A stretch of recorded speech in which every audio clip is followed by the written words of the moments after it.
El ser humano tiene un apego extraordinario a ese mundo que es un mundo familiar y que se llama, de una manera confusa, zona de confort. La zona de confort no necesariamente es cómoda. La zona de confort sencillamente marca un entorno familiar, es decir, algo conocido. Y verdaderamente, aunque el cerebro humano sí está preparado perfectamente para hacer frente a los desafíos, los cambios, la incertidumbre, la volatilidad, la complejidad, todo eso, la mente humana, por una serie de condicionamientos, no está nada a gusto con los cambios.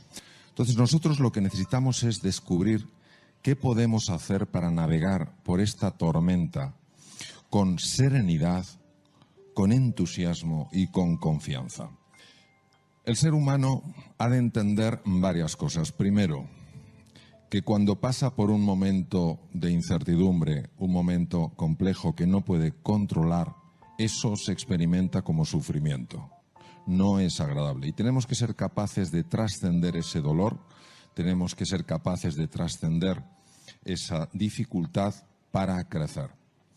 Aquí es donde hay que poner en marcha un concepto que se llama resiliencia y nos recuerda un poco ese junco que cuando el viento le empuja se dobla, se pliega, pero no se quiebra. Y cuando el junco ya no está sometido a la presión tremenda del viento, ese junco vuelve. Es decir, la capacidad de resistir un determinado grado de deformación y la capacidad de recuperarse una vez que ha sido deformado, eso define la resiliencia. Entonces, cuando nosotros conseguimos ser resilientes, es decir, conseguimos no quebrarnos ante la presión, no quebrarnos ante el dolor, no quebrarnos ante la dificultad, no quebrarnos ante la incertidumbre, ese junco se hace más robusto. Y a ese junco en el futuro le deformarán mucho menos los acontecimientos exteriores y se recuperará mucho antes. ¿Nosotros cómo podemos ganar en resiliencia en esta situación? Pues nosotros tenemos que tener en cuenta que sea en el trabajo, sea en las relaciones personales con tus seres más queridos, sea con tus clientes, sea contigo mismo, contigo misma. Hay una serie de dimensiones presentes en todo ser humano que si las cuidamos es inevitable que aumentemos la resiliencia, inevitable. ¿Y por qué son tres dimensiones? Pues porque el ser humano es así, es como si vemos un precioso tapiz y ves que tiene 3 hilos de colores y si tú quitas uno de esos hilos, el tapiz ya no es el mismo. Uno de los colores correspondería a la dimensión física, a nuestra corporalidad, a nuestro cuerpo. La otra dimensión correspondería al aspecto mental, al funcionamiento de nuestra mente. Sabemos perfectamente que en el cuerpo se generan procesos mentales. Por ejemplo, sabemos que en el tubo digestivo hay un cerebro que tiene ni más ni menos que 500 millones de neuronas y que está afectando directamente a los estados de ánimo. También sabemos, por ejemplo, que el corazón tiene aproximadamente 45.000 neuronas y que está mandando simplemente con la frecuencia cardíaca un mensaje al centro del miedo en el cerebro para decir si el entorno es seguro o no. Es decir, no es el cerebro el que informa al corazón, es el corazón el que informa al cerebro. La mente, por tanto, es probablemente un puente entre el mundo de la energía y el mundo de la materialidad, o podríamos decir entre el mundo del espíritu concebido de una manera muy amplia y el mundo de lo material. Bien. Y la tercera dimensión es la dimensión anímica, es decir, es lo que trasciende al ser humano, es el interés por los demás, es el amor a la naturaleza, es por tanto celebrar siempre la diversidad, es no permitir ni que ideas políticas, ni que ideas religiosas, ni que ideas culturales puedan separarnos en lo más profundo que es nuestra humanidad, nuestro anhelo de estar juntos, nuestro anhelo de ayudarnos unos a otros a ser más felices y sufrir menos. Entonces, si nosotros cuidamos estas tres dimensiones, la dimensión física, la dimensión corporal, la dimensión mental, que obviamente está conectada como ese hilo con los otros hilos del tapiz, y la dimensión anímica, inevitablemente hay un aumento de resiliencia y de esta situación vamos a experimentar como consecuencia de esto un crecimiento. Es decir, después de esta situación traumática, que es la que es y que es dura y es desagradable, experimentaremos un crecimiento. Es decir, en lugar de quebrarnos, de ser un junco que se quiebra o un junco que se queda doblado y no puede volver a su situación de partida, nos convertimos en juncos mucho más flexibles y simultáneamente mucho más robustos. Es decir, pasamos de la consistencia del hierro a la consistencia del acero. El acero no solamente es más sólido que el hierro, sino que es más resiliente que el hierro. ¿Qué aspectos tenemos que cuidar en las tres dimensiones? La dimensión del cuerpo, la dimensión de la mente y la dimensión anímica, la dimensión del alma, entendida en un sentido amplio, como trascendencia, del verbo transcando, ir más allá de uno mismo, de su propio ego, de su propio yo. A nivel corporal hay que hacer varias cosas para cuidar el cuerpo, la dimensión corpórea. La primera cosa es el ejercicio físico. El sedentarismo acaba matando. El ejercicio físico es importante para cuidar el cerebro. Está demostrado que cuando uno hace ejercicio físico, las posibilidades de caer en un proceso de ansiedad o depresión se reducen drásticamente. En segundo lugar, hay que cuidar la nutrición. Todos estamos experimentando estrés. El estrés no es más que la salida de lo familiar. Se activan automáticamente los mecanismos del estrés. Y cuando uno se estresa, se libera cortisol. Y el cortisol lo que quiere es llenar la sangre de azúcar. Entonces nos convertimos en personas ávidas de dulces.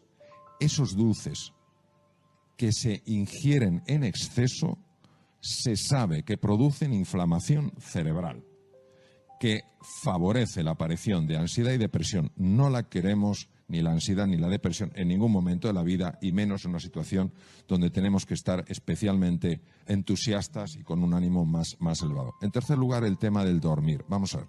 Durante el sueño se activan genes nocturnos que evitan que haya mutaciones cancerígenas. Durante el sueño, el sistema linfático que limpia el cerebro de proteínas anómalas que, si se acumulan, pueden dar trastornos degenerativos. Hay que acostarse sin estar viendo pantallas que emitan luz azul, porque interferimos la liberación de melatonina, que empieza a liberarse a las 9 de la noche y alcanza su pico entre las 11 y las 3. Si nosotros no cuidamos el descanso y nos dedicamos a estar todo el rato contestando emails, viendo cosas, interferimos el sueño y aumenta los niveles de estrés, favorece la ansiedad y favorece la depresión. Eso en cuanto a la parte física, para no extenderme. Habría otras dimensiones que son la respiración y la postura, pero bueno, las dejo para otra ocasión. La parte mental. Me voy exclusivamente a una cosa. No hay que tolerar que la mente nos lleve al pasado para lamentarnos por lo que hicimos o dejamos de hacer, o que nos proyecte al futuro para preocuparnos por lo que va a suceder y que no vamos a ser capaces de gestionar. Esto es una enfermedad de la mente que se descubrió hace 3.500 años y que está perfectamente reflejado en el Bhagavad Gita.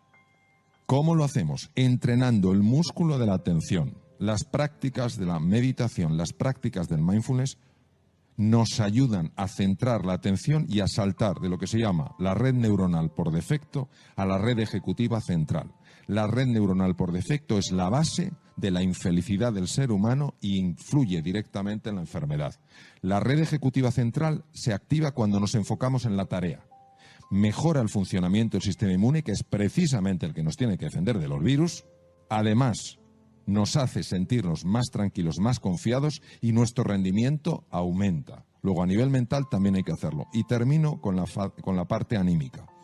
La parte anímica no tiene sentido si no trascendemos el yo y nos encontramos con el tú. Y nos encontramos para generar el nosotros. Es el momento de la cordialidad. Es el momento de la empatía. Es el momento de la compasión. Si nos queremos encontrar, los ojos son los primeros que transmiten la mirada apreciativa. El tono de voz también. Y hay una energía que ya se puede medir, que emite el propio corazón y que llega a la otra persona. Entonces, si cuidamos esos aspectos, aumentaremos nuestra resiliencia, y cuando esta situación pase, ¿qué pasará? Diremos, fue duro, hemos crecido. El ser humano tiene la capacidad de levantarse siempre una vez más de las que se cae. Decía Churchill, todo triunfador fue un fracasado que jamás se dio por vencido. ¿Cómo superar episodios duros? Hay dos formas de ver la vida, como algo completamente azaroso o como algo perfectamente organizado por una inteligencia de otro orden. Para mí, en mi vida personal, considerar y el vivir conectado con una vida que quiere lo mejor para mí, me ha ayudado muchísimo a pasar de una forma distinta episodios duros. Entonces, lo que normalmente en el mundo de la pura evolución, lo que se llama el materialismo, que no es la negación de lo material, es que todo se justifica desde la materia, donde el materialismo se queda corto, a mí me parece que la trascendencia nos abre. Para el materialismo puro sería una casualidad, desde la otra dimensión sería una causalidad. Si yo me enfrento a lo que me está pasando y activo la amígdala, seré mucho más incapaz de resolverlo. Si yo acepto esta realidad que esconde una lección que de momento no veo y me abro a aprender la lección, tendré mis zonas anteriores del cerebro plenamente operativas y podré navegar mucho mejor. No es fácil, nada fácil mantener la calma si inmediatamente no tomas el control de tu foco. O sea, nada de buscar chivos expiatorios, nada de buscar culpables. ¿Dónde está la solución? Entonces, el foco es rapidísimo cuando tú tomas control en ese sentido. Entonces, ¿a dónde llevo yo el foco? El foco siempre a ganar, nunca a no perder. El foco a la solución, no al problema. El problema ya sabes que está.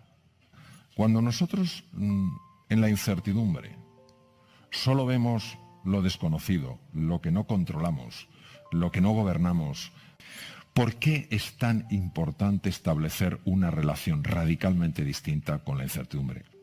A veces, cuando uno le da la vuelta a una situación, puede encontrar una oportunidad. Pero si ya la rechaza, si ya se resiste, es imposible.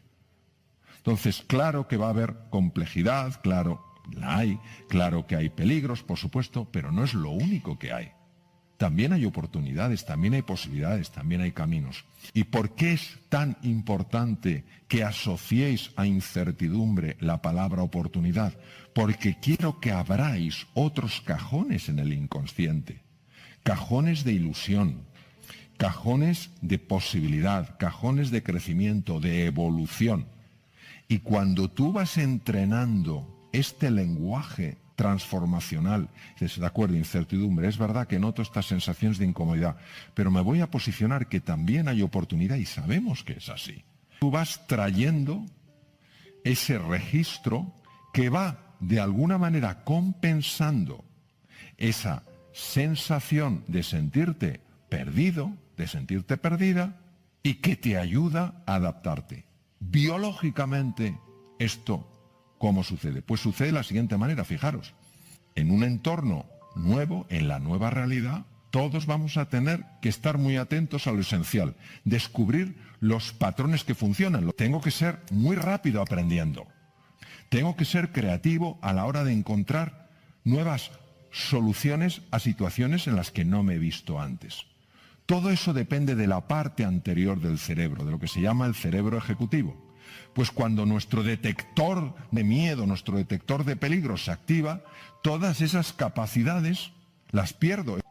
Por eso, mi propuesta es siempre ir a cualquier terreno marcado por la incertidumbre, y esta realidad, la nueva realidad, lo es, con esa mente abierta, deseando conocer, deseando comprender, deseando explorar, deseando mejorar y deseando evolucionar. ¿Qué es la felicidad? Es un estado de serenidad, es un estado de equilibrio y de paz, incluso en medio de la dificultad e incluso en medio del sufrimiento.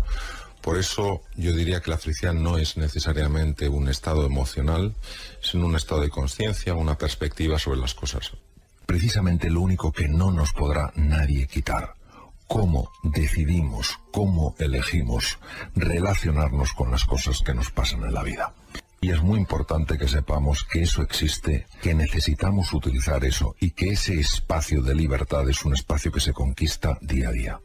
Nos sentimos solos, nos sentimos perdidos, nos sentimos en peligro. Y cuando una persona se siente así, cuando una persona está a la defensiva, de manera natural se vuelve irritable. Cuando alguien está irritable, el comentario más nimio puede producir una sensación incómoda en esa persona y reaccionar de una manera, digamos, agresiva o violenta. Si nosotros fuéramos un poquito más conscientes de que solo se crece en compañía con las otras personas. La cosa más hermosa del mundo es la generosidad, que hacer algo por los demás es la fuente de la felicidad. Si disfrutamos con el éxito de los demás, si aparcamos nuestras envidias y celebramos pues esos pequeños triunfos que otras personas tienen, si entendemos que no hay enemigos, sino sencillamente maestros que nos ayudan a mejorar en algunas cosas, entonces no nos acercamos al mundo en esta situación tan defensiva, sino en una situación mucho más de explorar, de comprender, de conocer. Y ahí está el origen de toda grandeza.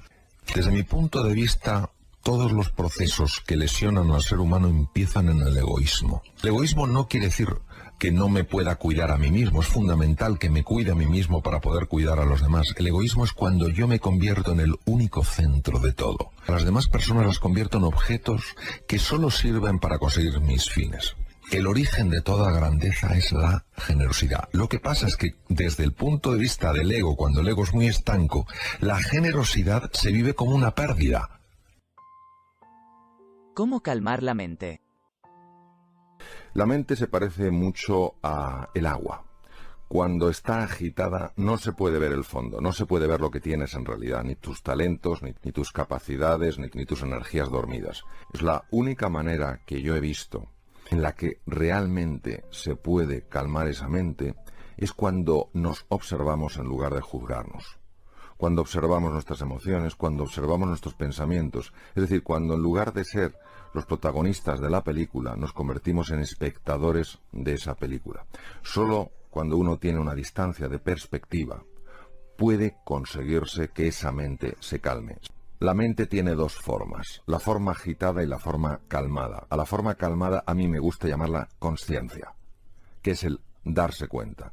Y a la mente agitada me gusta llamarla la mente confusa, la mente que enjuicia. Entonces, más que la no mente, es la mente tranquila. Se utiliza el concepto no mente porque para llegar a esa mente tranquila hay que penetrar en el silencio. Y la mente agitada no soporta el silencio. La mente agitada solo quiere que estemos constantemente pensando y constantemente moviéndonos. Para poder sacar partido al inconsciente hay que ser capaz de influir en el inconsciente. Al inconsciente solo se le influye o con imágenes o con emociones. Cuando usamos la imaginación y las emociones de una forma conjunta, el inconsciente siempre lo recoge. Es decir, al inconsciente no se llega con conocimientos, se llega con experiencias. El dominio de la atención puede ser incluso más importante que la inteligencia que una persona tenga. Saber concentrar la atención en lo relevante y alejarse de tontunas y de distracciones es lo que permite realmente que el aprendizaje tenga lugar. La atención hay varias formas de cultivarla. Es un entrenamiento diario. Una de las formas más potentes que se ha encontrado es lo que se llama mindfulness o atención plena. Este ejercicio de la atención es muy importante y ayuda muchísimo en la vida. Segundo tema es efectivamente el tema de la nutrición. El cerebro solo puede consumir glucosa y oxígeno. La glucosa hay que dársela al cerebro de una forma continua. Hay que comer entre 5 o 6 veces y fundamentalmente hidratos de carbono que liberen el azúcar de una forma progresiva, no en picos. En tercer lugar, para mantener la atención es esencial dormir de forma constante un mínimo de 7 horas, entre 7 y 8 horas. El ideal son 8. Cuando reducimos las horas de sueño, supuestamente en beneficio de la eficacia, la atención baja radicalmente. Y hay otro punto, que es el ejercicio físico. El ejercicio físico es muy importante porque mejora clarísimamente la atención. ¿Cómo superar el miedo? Tenemos que distinguir dos clases de miedo. El miedo que nos ayuda a ser sensatos y prudentes y el miedo nos lleva hacia el bloqueo. A eso yo lo llamaría pánico. Sabemos perfectamente que cuando el pánico se apropia de nuestra vida hay cambios profundísimos en el riego sanguíneo del cerebro, aquellas áreas cerebrales que nos permiten ver las cosas con perspectiva, tomar decisiones correctas, ser más creativos para buscar una salida eficaz. Esas áreas son profundamente bloqueadas. Se sabe perfectamente que hay una zona del cerebro, la zona prefrontal izquierda, que se puede trabajar, que se puede educar, que se puede entrenar y que es capaz de mantener a raya esos núcleos amigdalinos, mantener a raya la amígdala, para que no se dispare de una forma inadecuada o para que no se dispare con demasiada intensidad. La forma de entrenar el área prefrontal izquierda está ya muy definida. Por ejemplo, una de ellas es el organizar tu tiempo. Dedicar los 10 primeros minutos del día a decidir qué va a ser lo prioritario para ti, para no verte luego inmerso en un montón de cosas que te están robando la paz. En segundo lugar, el ejercicio físico. Se sabe que el ejercicio físico tiene la capacidad de modular muchísimo la activación amigdalina para que no se produzca con tanta intensidad. La meditación entendida como un espacio de calma, de silencio, donde sencillamente te encuentras con una sensación de vacío, ausencia de pensamientos y donde existe una conexión muy profunda con tu cuerpo.